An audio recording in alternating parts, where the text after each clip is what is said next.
So, a tale of two reports which emerged from the United Nations this week. The first from UNAIDS, titled Unite with Women, Unite Against Violence and HIV.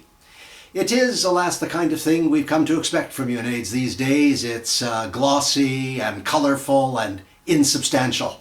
It actually consists of one headline on one page and a narrative text on the next page. Headline text, headline text. The entire report is 13 pages long when you take out the bibliographic details. And you wonder why they produced it at all, except to be able to say, oh, we've handled that. But in fact, the report is just a statistical compilation of all of the figures we've heard about ad nauseum, of the degree to which women have been affected by physical and sexual violence in their lives, intimate partner violence and violence in conflict, and of course the fact that sexual violence increases the likelihood of transmission of HIV by up to 50%. None of this is new. And nowhere in the report, from beginning to end, does UNAIDS indicate any approach to the prevention of sexual violence. There's one throwaway line at the beginning of the report from a WHO document saying they have 16 ideas on programmatic opportunities. I'm using their words to deal with sexual violence in HIV situations.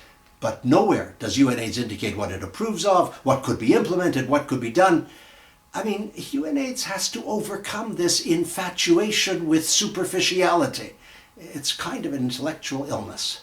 And then the second report, entitled Under Siege, comes from UNICEF, and it documents the horrific carnage for children over the last 3 years of the Syrian conflict. And it's probing, and it's analytic, and it's coherent, and it's intelligent, and it's sophisticated, and it provides material we haven't seen before, and an inducement to the international community to act.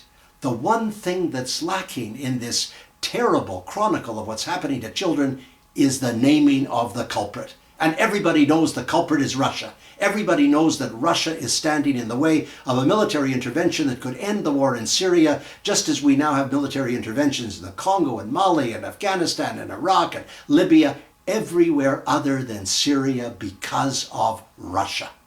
And if you don't name names, particularly today, with what's happening in the Crimea, you'd have such a resonance around the world. If you don't name names, then you can sign an excellent report to the wastebasket of Syrian history. That was last week. I'm Stephen Lewis.